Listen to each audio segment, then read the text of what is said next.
Bonjour à tous. Aujourd'hui, l'effusion du Saint-Esprit. Tout à coup, il vint du ciel un bruit comme celui d'un vent impétueux, et il remplit toute la maison où ils étaient assis. Et ils furent tous remplis du Saint-Esprit. Acte 2, 2 à 4.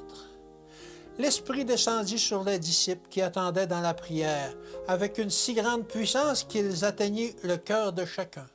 Celui qui est infini se révélait avec puissance à son Église. C'était comme si, pendant des siècles, cette force avait été contenue. Maintenant, le ciel se plaisait à déverser sur les croyants les richesses de la grâce de l'Esprit.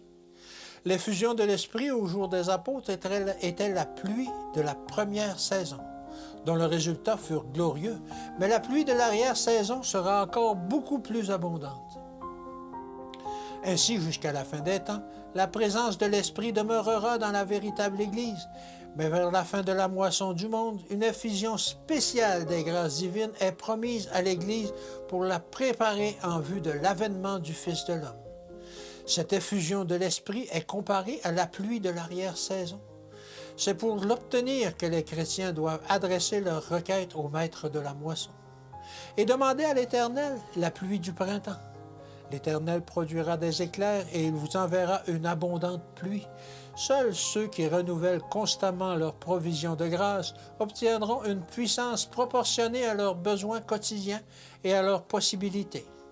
Au lieu d'espérer en des temps futurs qui, par un don particulier de l'Esprit, leur accorderait un pouvoir merveilleux pour gagner des âmes, qu'ils abandonnent chaque jour au Seigneur qui en fera des vases destinés à son service. Ils profiteront jour après jour des occasions qui se présentent pour servir Dieu. Jour après jour, ils témoigneront pour le Maître, où qu'il se trouve, où qu'il soit. Qu'ils soient dans l'humble cercle de leur foyer, soit publiquement. Dieu sera avec eux. Que Dieu vous bénisse et qu'il vous garde, et à demain.